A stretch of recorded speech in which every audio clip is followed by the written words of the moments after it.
This is the PC Gaming Show. PS4 exclusive, PS4 exclusive, PS4 exclusive, PS4 exclusive, PS4 exclusive, PS4 exclusive. Yep, this video is happening.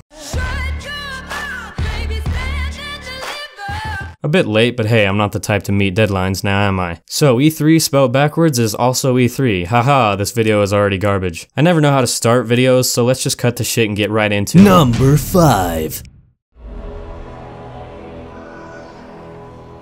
My number 5 pick for games to obsess over and hype up way beyond what they deserve is God of War, releasing sometime next year. If you live under a rock or are really bad at paying attention to things, this new installment to the God of War series is an action-adventure story centered around the demigod protagonist Kratos and his new son. Unlike the previous games, which were loosely based around Greek mythology, this game will be dealing with elements of Norse mythology. Basically Odin and Loki and those other dudes. As far as the actual story or goal of the game, it's still pretty unclear exactly what is happening. Or I just didn't pay attention, because who gives a shit? Have you seen the gameplay? Oh shit, get him!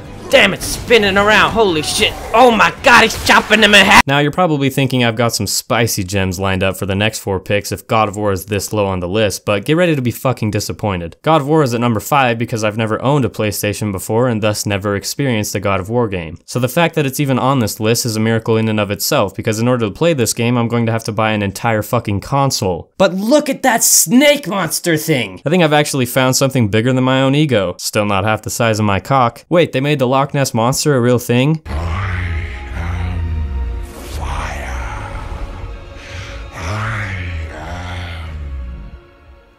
I'm a fidget spinner. This video is already a clusterfuck, so why not just pile on? Number 4. The Division Mass Effect Edition, set to release fall of next year. Also known as Anthem, this BioWare game grabbed my attention if not only for the superior acting showcased in the gameplay trailer. Oh, come on. Be something good. Oh, yes! Jair's Wrath. Anthem is set to be a shared world action RPG in a sci-fi dinosaur world much like Horizon Zero Dawn. They use the term shared world instead of co-op because while it isn't an MMO, there are instances in the world where lots of people can come together to fight something. Most of the game revolves around questing and maybe some dungeon-like elements with friends from what is shown. That's all I know, alright, this game is just barely revealed. This is the number 1 pick for quite a few people, but I'm holding back my hype. Ever since the giant shit that is Ghost Recon Wildlands came out and shattered all of my hopes and dreams, I'm a bit more skeptical of open world co-op games. Wildlands was an awesome concept with pretty solid gunplay to back it up, but when I finally got my hands on the game, it just felt empty.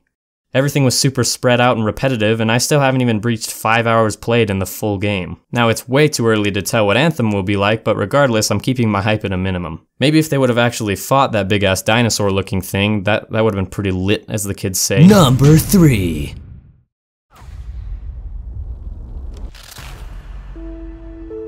A Way Out, once again releasing sometime next year. I've been itching for a quality co-op game since Resident Evil 5, and yes, I did enjoy Resident Evil 5 because that game was fucking epic, so hop off. While this game isn't likely to include punching boulders and chainsaw-wielding maniacs, it does look like an absolutely terrific co-op experience. You and your friend choose from one of 2 characters and watch both stories unravel in split screen as you try to work together and escape from prison. Both characters have their own unique style and personality, so missions can have different outcomes depending on who does what. This is the kind of game you can play through with several different friends and still have a unique experience each time around. Now I just have to make some friends, that's the real mission here. Number 2.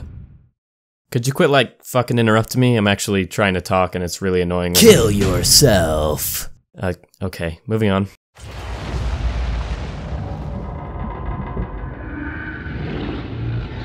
Call of Cthulhu. Hey, this one's actually coming out December of this year. Right, Schmalti, that's actually not how you pronounce it, so you should really look that up before you put it in a video. Oh, really? I'm so sorry. I live to please the elitists of the internet. Let's see here. Hi, I'm Samarius Fane, your fuzzy guide to the unknown. What the fuck is that thing? The short answer is Cthulhu. Makes sense, yeah, I'm not gonna fucking worry about that. Based on the cult classic horror novel by H.P. Lovecraft, this survival horror game looks like a breath of fresh air for the genre. While most horror games are bordering more on the action genre, Call of Cthulhu reminds me more of an Amnesia: The Dark Descent type, in that it's more of a psychological horror than it is throwing big scary monsters at you left and right. Not that games like Resident Evil 7 aren't fun, but there's something pure about truly being freaked the fuck out. The original Outlast game was probably the last to really scare me, but Amnesia is still the best I've played. Both games had disappointing sequels, but I'm not gonna get into that here. Something about this game though really puts me on edge, and I like that shit. It's a rush. Me blood is pumping and me hands are sweating. I don't know much about the actual novel that this game is going to be based upon, but I do know that it's pretty big time stuff. I'm expecting great things from this game, both in terms of story and gameplay. I just hope it's not a trial and error simulator like fucking Outlast 2. Number 1. God damn it. Fine.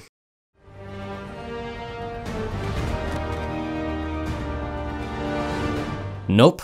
This is not a joke, it's not a meme. Spider-Man is genuinely my most anticipated game from the trailers shown at E3. I'd also like to mention that I'm mostly excluding games that have been revealed before E3 besides God of War. Would have felt a bit dull to have an E3 list with a bunch of games that have been teased for months before E3. But back to your friendly neighborhood Arkham Spidey, by the way also releasing next year sometime. Fuck, this game looks fun. To summarize, you play as a more experienced Peter Parker who, while still very young, really knows how to properly sling some web. There's a bad guy as per usual. This time around it's a dude called Mr. Negative, and I don't know anything about the comics, so I'm not gonna pretend to care. What really interests me is the gameplay, which looks phenomenal. Implement some satisfying gameplay mechanics and you've got yourself a good game. Combine this with Oscar-worthy voice acting and an interesting story and you've got yourself Arkham City. Anywhere between those two games with Spider-Man in the title is worth buying to me, and from what I'm seeing it's looking closer to the latter. Both the stealth gameplay and the combat looks heavily influenced from the Arkham games, which is good because I sunk more hours into the challenge modes of Arkham City than I did the entirety of Shadow of Mordor, which should surprise you because I completed that game twice. If this game cut and pasted Arkham City's style and mechanics and threw on a Spider-Man skin, I would pay $60 to play it, but judging by how satisfying this web slinging looks, it's probably much more than that. Oh wait, hold on. Hello? What's that? Actually, it's exclusive. Alright, I'll tell him. You guys just try to. Okay, thanks. Well, as it turns out, this game is also a PS4 exclusive, so I guess all that shit I said about God of War is redundant now. Haha, fuck! Oh wait, before I go, remember to click the link in the description to join my Discord server. It's starting to get pretty quiet in here, and I need some new recruits to come spice things up. Or don't, and we'll all just agree to not talk about it.